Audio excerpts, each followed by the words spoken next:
Hello everyone, this is Sandeep Purwal from Purwal institute Ujjain. दोस्तों, आज मैं ग्रेविटेशन के कुछ बहुत काम के ऑब्जेक्टिव्स आपके लिए लेकर आया हूँ जो आपकी एग्ज़ाम में आपको बहुत हेल्प करेंगे।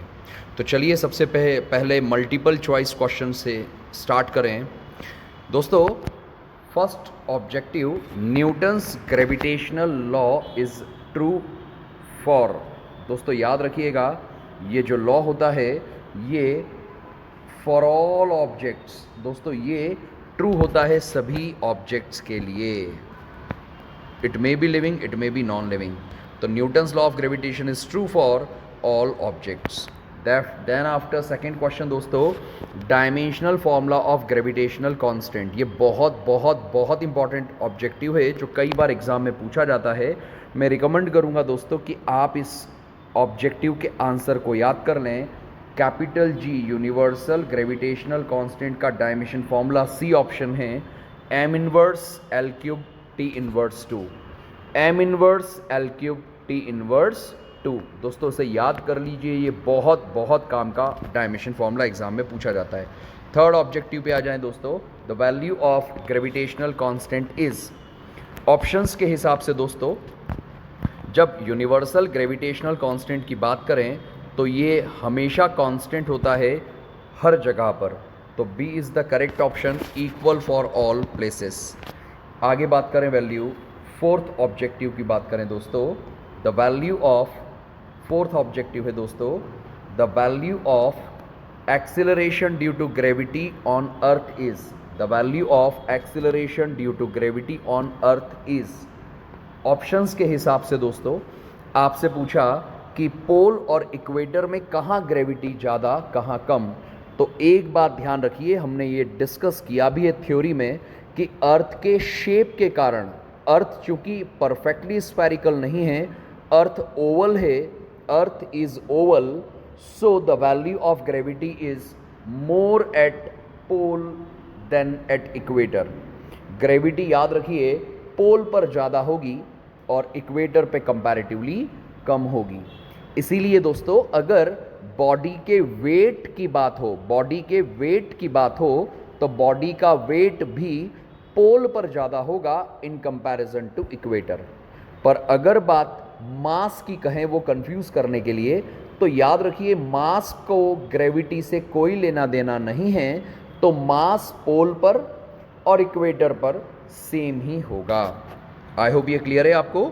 तो value of gravity on earth is more at pole than equator. Okay, fifth objective पे आए दोस्तों, if earth stop rotation then value of gravity. दोस्तों बच्चा सोचता है कि अगर अर्थ रोटेट करना बंद कर दे तो ग्रेविटी पे कोई इफेक्ट थोड़ी पड़ेगा, बट ऐसा नहीं है दोस्तों। याद करिए, सोचिए, प्रैक्टिकली समझिए, अगर कोई बॉडी रोटेट हो रही है, अगर कोई बॉडी एक्सिस पर रोटेट हो रही है, तो उस बॉडी पे रखे हर ऑब्जेक्ट पर आउटवर्ड फोर्स लगेगा, बाहर की तरफ फोर्स लगेगा।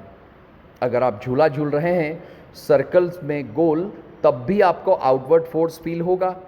वैसे ही आप इस ऑब्जेक्टिव को समझिए कि अभी फिलहाल अर्थ अपनी एक्सिस पर रोटेट कर रही है, तो उस रोटेशन के कारण बॉडी पर बाहर की तरफ फोर्स लग रहा है और ग्रेविटी पे अंदर की तरफ, ग्रेविटी के कारण अंदर की तरफ लग रहा है। अगर अर्थ अपनी एक्सिस पर रोटेट करना बंद कर देगा तो बाहर लगने वाला फोर्स तो ज़ीरो हो जाएगा। तो डेफिनेटली सेंटर की तरफ, अर्थ के सेंटर की तरफ लगने वाला फोर्स कंपैरेटिवली बढ़ जाएगा। इसका मतलब ग्रेविटी की वैल्यू इंक्रीज हो जाएगी। याद रखिए, अगर अर्थ अपनी एक्सिस पर रोटेट करना बंद कर दे तो ग्रेविटी की वैल्यू इंक्रीज हो जाएगी। अगले ऑब्जेक्टिव की बात करें, सिक्स्थ ऑब्जेक्टिव है दोस्तों, ऑब्जेक्टिव है the value of acceleration due to gravity at moon. दोस्तों मून पर जो ग्रेविटी है वो अर्थ के कंपैरेटिवली याद रखिएगा 1/6 है। It is 1/6, it is 1/6 the value of gravity at moon. Moon पर जो ग्रेविटी है दोस्तों वो अर्थ के कंपैरेटिवली कितनी है? 1/6। ग्रेविटी की वैल्यू प्लैनेट के मास और रेडियस पर डिपेंड करती है, तो on this basis the value of gravity at moon is 1/6 to that of earth. After that the relationship between small G and capital G is, दोस्तों याद रखिए ग्रेविटी और एक्सेलरेशन ड्यू टू ग्रेविटी में gravitational constant में relation होता है g is gm/r²। इसके basis पर g इक्वल्स टू gm/r² के बेसिस पर देखिए बी ऑप्शन हमें करेक्ट दिखेगा। क्रॉस मल्टीप्लाई कर लें तो gr² होगा gm, so B is the correct option दोस्तों। After that 8th objective, the value of acceleration due to gravity beyond the gravitational field of earth. अगर हम अर्थ की ग्रेविटेशनल फील्ड के बाहर चले जाएं तो ग्रेविटी की वैल्यू होगी 0, so B is the correct option दोस्तों। आई होप ये ऑब्जेक्टिव्स आप सभी बच्चों को बहुत बहुत अच्छे से क्लियर होंगे। अगर हम बात करते हैं अगले ऑब्जेक्टिव की दोस्तों, so 9th one is the value of acceleration due to gravity at centre of earth. बहुत काम का फॉर्मूला याद रखना, ऑब्जेक्टिव है अर्थ के सेंटर पर ग्रेविटी इज ऑलवेज जीरो। इसके बाद बात करें 10th objective, the value of gravity on pole of earth is. फिर से अर्थ के शेप के कारण ग्रेविटी में वेरिएशन पूछा, तो definitely value of gravity at pole will be maximum in comparison to equator. 11th objective, the value of gravity on equator, obviously it will be minimum, so B is the correct option। 12th की बात करें, the escape velocity of satellite from surface of earth depends on। दोस्तों escape velocity की बात करें तो escape velocity का formula होता है √2 of gr। यहाँ g है प्लैनेट की ग्रेविटी और r है प्लैनेट का रेडियस, तो एस्केप वेलोसिटी प्लैनेट की ग्रेविटी और रेडियस पे डिपेंड करता है। इस बेसिस पर दोस्तों अगर हम बात करें तो ऑप्शन में करेक्ट ऑप्शन हमें यहाँ दिखाई देगा डी ऑप्शन। अब देखिए square root of product of gravity and radius. तो दोस्तों अगर हम बात करते हैं एस्केप वेलोसिटी, तो एस्केप वेलोसिटी डिपेंड करेगी square root of product of gravity and radius दोस्तों। ओके, आफ्टर दैट अगर हम बात करें 13th ऑब्जेक्टिव की, तो ये ऑब्जेक्टिव है a bomb is exploded on moon, you will hear sound on earth. दोस्तों मून और अर्थ के बीच में बहुत सारा हिस्सा वैक्यूम है और sound is a mechanical wave. Sound को ट्रेवल करने के लिए मीडियम की रिक्वायरमेंट होगी, इसीलिए मून से अर्थ तक किसी भी तरह का साउंड नहीं आ सकता दोस्तों, so D is the right option, no sound. After that next one is the dimensional formula of intensity of gravitational field. एक बात याद रखिए, इंटेंसिटी ऑफ ग्रेविटेशनल फील्ड को ई से बता रहा हूं तो ये numerically acceleration due to gravity के इक्वल है, एक्सीलरेशन ड्यू टू ग्रेविटी के इक्वल है, और इसका डायमेंशन फॉर्मूला होता है LT inverse 2। So we have the correct option C, m0 LT inverse 2।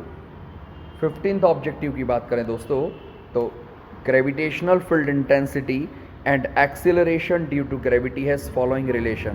तो दोस्तों करेक्ट ऑप्शन ए है small g is equals to capital E, small g is equals to capital E। इतनी बातें करने के बाद दोस्तों हम बात करते हैं next objective 16th one, the formula of gravitational potential energy. दोस्तों ग्रेविटेशनल पोटेंशियल एनर्जी का जो करेक्ट फॉर्मूला होता है वो होता है U equals to -GMM/R, -GMM/R। ये नेगेटिव साइन होता है दोस्तों, तो फिलहाल यहाँ पर नेगेटिव वाले ऑप्शन तो नहीं दिए, but value wise A is the correct option, A is the correct option. GMM/R is the dimension formula of gravitational potential energy. After that 17th one, the escape velocity of any object on the surface of earth depends on. S के velocity किस पे depend करेगा? तो mass of object, A option बिल्कुल गलत है, launching station भी गलत है। यहाँ मुझे करेक्ट ऑप्शन केवल डी दिख रहा है, on mass and radius of planet. Sir कैसे? दोस्तों एस के वेलोसिटी का एक फॉर्मूला मैंने बताया था, √2gr, और एक और फॉर्मूला होता है दोस्तों √2gm/r। अगर आपको ये याद नहीं है कोई बात नहीं, आप इस ए ऑप्शन से भी देख सकते हैं, मतलब फर्स्ट फॉर्मूले से, कि ग्रेविटी जो होती है वो प्लैनेट के मास और रेडियस पे डिपेंड करती है। That's why escape velocity दोस्तों प्लैनेट के मास और रेडियस पे ही डिपेंड करेगी। Got it? After that 18th one, the formula of escape velocity on the surface of earth. अभी अभी हमने बात की √2gr दोस्तों। अगले ऑब्जेक्टिव की तरफ बढ़ें। Moon has no atmosphere. दोस्तों moon has no atmosphere because दोस्तों ये बात याद रखिएगा, किसी भी प्लैनेट पर अगर किसी भी प्लैनेट पर एटमॉस्फियर नहीं है तो उसका लॉजिक ये होगा कि उस प्लैनेट पर गैसियस मॉलिक्यूल्स की जो आरएमएस वेलोसिटी है, root mean square velocity, RMS velocity है, वो एस्केप से ज़्यादा होगी। तो D option is the most appropriate, जिसमें the escape velocity of gas molecule is less than RMS velocity. RMS velocity ज़्यादा, एस्केप वेलोसिटी कम। इसी तरह दोस्तों अब बात करते हैं नेक्स्ट ऑब्जेक्टिव की। The value of escape velocity of any object launch at an angle 50 degree. ये 50 डिग्री देकर आपको कंफ्यूज कर रहे हैं। याद रखिए अर्थ के लिए एस्केप वेलोसिटी हमेशा फिक्स होगी, जो होगी 11.2 किलोमीटर पर सेकेंड। Got it? 11.2 किलोमीटर पर सेकेंड। आफ्टर दैट 21 की बात करें, time period of geostationary satellite, ये होता है दोस्तों 24 आवर्स। जियो स्टेशनरी सैटेलाइट का टाइम पीरियड होता है दोस्तों 24 आवर्स। आफ्टर दैट 22 की बात करें बेटा, तो वो propound law of planetary motion. Law of planetary motion is given by Kepler. Now next one, 23. Sun is center of solar system and Earth revolve around Sun. This concept is again given by Kepler. Next बात करते हैं दोस्तों 24th वाले objective की। 24th वाला objective है दोस्तों, when body is shifted from equator to pole then its weight। दोस्तों बात वेट की है तो डेफिनेटली वेट तो ग्रेविटी पे डिपेंड करेगा। अगर बॉडी इक्वेटर से पोल जाएगा तो डेफिनेटली दोस्तों इक्वेटर से पोल ग्रेविटी इंक्रीज होगी, क्योंकि पोल पे ग्रेविटी ज़्यादा, तो वेट जो है वो भी इंक्रीज ही होगा। सो 24th is the correct option. 24 is the correct option. I hope ये सारी बातें आपको समझ में आ गई। ये मल्टीपल चॉइस क्वेश्चंस थे। अब आते हैं दोस्तों हम लोग फिल इन द ब्लैंक्स वाले कुछ इंपॉर्टेंट क्वेश्चंस पे। तो दोस्तों फर्स्ट की बात करें, work done by gravitational force of the sun when earth revolve around sun is 0 is the correct answer. दोस्तों जब भी कोई बॉडी सर्कुलर मोशन परफॉर्म करे तो work done bye centripetal force will be 0, क्योंकि फोर्स और डिस्प्लेसमेंट के बीच का एंगल 90 होगा। तो इस तरह का क्वेश्चन आ जाए ना कि सन के अराउंड कोई प्लैनेट रिवॉल्व करे तो वर्क डन बताओ, तो इट इज़ ऑलवेज 0। दूसरा दोस्तों, gravitational force is the fundamental force in nature. ये बेसिक फंडामेंटल फोर्स है। इसका सही आंसर ये भी हो सकता है, gravitational force is conservative force. इसके बाद gravitational force does not depends on medium between the two bodies. दो बॉडीज के बीच कौन सा मीडियम इससे डिपेंडेंट नहीं होता। Gravitational force is a central force, मतलब ये बॉडी के सेंटर टू सेंटर लगेगा, ये भी ट्रू है। अगला, the value of universal gravitational constant. दोस्तों ये वैल्यू याद रखिए, ये वैल्यू है एसआई सिस्टम में 6.67 10⁻11। सीजीएस सिस्टम में पावर होती -8, एसआई सिस्टम है इसलिए पावर -11। इतना करने के बाद दोस्तों हम बढ़ते हैं अगले ऑब्जेक्टिव की तरफ। The value of the value of acceleration due to gravity does not depends on. Gravity की वैल्यू किस पे डिपेंड नहीं करती है दोस्तों? तो mass of the body. Gravity does not depends on mass of the body. आगे बात करें दोस्तों, 8th objective, the value of gravity decreases with the height from earth. हमने डिस्कस किया है, अगर हम अर्थ से ऊपर जाते हैं या अर्थ में डेप्थ में जाते हैं, दोनों ही केसेस में दोस्तों ग्रेविटी डिक्रीज होती है। 9th one, universal gravitational constant is a scalar quantity. याद रखिएगा ये कौन सी क्वांटिटी होगी? Scalar quantity. इसके बाद दोस्तों इनर्शियल मास और gravitational mass both are equal. दो तरह के मासेस जनरली डिफाइन किए जाते हैं, इनर्शियल और ग्रेविटेशनल। याद रखिए दोनों ही फोर्सेस ऑलवेज इक्वल होते हैं। 11th one is the acceleration due to gravity at the centre of earth is, as we have already discussed, it is 0. The value of acceleration due to gravity is 9.8 meter per second square. Next, the value of gravitational potential out of gravitational field is 0. दोस्तों gravitational field के बाहर तो gravitational potential की value 0 होगी, और इसी तरह value of gravitational potential energy at infinity will also be 0. इसके बाद 15th objective, relationship between small g and capital G is gm by r square। ये भी हमने दोस्तों ऑलरेडी डिस्कस कर लिया। इसी तरह आगे बढ़ते हैं दोस्तों, 16th ऑब्जेक्टिव है the value of acceleration due to gravity at the centre of earth is 0। दोस्तों ये तो हमने अभी कुछ देर पहले ही बात की है, ये वैल्यू। तो दोस्तों ग्रेविटी की वैल्यूज अर्थ के सेंटर पर कितनी होती है? It is always 0। It is always 0, ये हमने पहले भी बात की है। 17 थे दोस्तों, the value of escape velocity on earth. Earth पर एस्केप वेलोसिटी की वैल्यू 11.2 किलोमीटर पर second.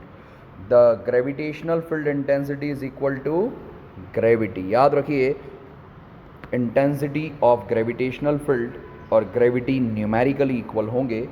19th one is the motion of earth around sun is elliptical. ये कैपलर्स लॉ में हमने डिस्कस किया है, the motion of earth around sun is elliptical. Okay, इसके बाद for planet orbiting around sun its angular momentum is always constant. It is one of the most important thing. जब भी कोई planet दोस्तों सन के अराउंड रिवॉल्व करेगा तो उसका एंगुलर मोमेंटम ऑलवेज कांस्टेंट ही होगा। इसके बाद 21th, the law of planetary motion was given by तो Kepler's. Next one is the period of revolution of communication satellite is 24 hours. ये भी हमने बात की है। इसी तरह दोस्तों time period of geostationary, communication satellite ही जियो स्टेशनरी सैटेलाइट है और उसका टाइम पीरियड होगा 24 आवर्स। इसके बाद कैपलर second law is based on law of conservation of angular momentum. याद रखना कैपलर्स का second law conservation of angular momentum पे ही बेस्ड होगा। इसके बाद ट्रू फॉल्स की भी बात कर लें दोस्तों। The value of gravity depends on mass of object, तो बिल्कुल गलत। ग्रेविटी की वैल्यू मास पर डिपेंड नहीं करती। अगला, the value of gravity increases with the increase in height, तो फिर से फॉल्स। जैसे जैसे हम अर्थ से ऊपर जाते हैं दोस्तों ग्रेविटी की जो वैल्यू है वो डिक्रीज होती है। 27th की बात करें दोस्तों, the weight of object at the centre of earth is 0। Yes, याद रखिएगा ये ट्रू है। सेंटर पे ग्रेविटी 0 तो वेट भी 0, लेकिन मास पूछते तो वो 0 नहीं होता। वेट पूछा है तो डेफिनेटली 0 होगा। इसके बाद 28, the orbital speed of artificial satellite does not depends on it mass. दोस्तों ऑर्बिटल स्पीड जो होती है किसी भी प्लैनेट की, वो उसके मास पे डिपेंड नहीं करती है, वो प्लैनेट के मास पे डिपेंड करती है, सैटेलाइट के मास पे डिपेंड नहीं करती है। सुनो, अगर कोई सैटेलाइट ऑर्बिट में रिवॉल्व कर रहा है तो उसकी ऑर्बिटल स्पीड प्लैनेट के मास पे डिपेंड करेगी, सैटेलाइट के मास पे डिपेंड नहीं करती। तो this is the true. And the last one is time period of revolution of communication satellite is 24 hours. तो दिस इज द ट्रू। इस तरह दोस्तों हमने इस चैप्टर के खास सारे ऑब्जेक्टिव्स डिस्कस किए। मेरा ऐसा मानना है दोस्तों कि आप इन सभी ऑब्जेक्टिव्स को लिखकर याद करेंगे तो आपको बहुत अच्छे से याद होंगे। एक बार और इसे प्रिपेयर करिएगा। Have a nice day, take care.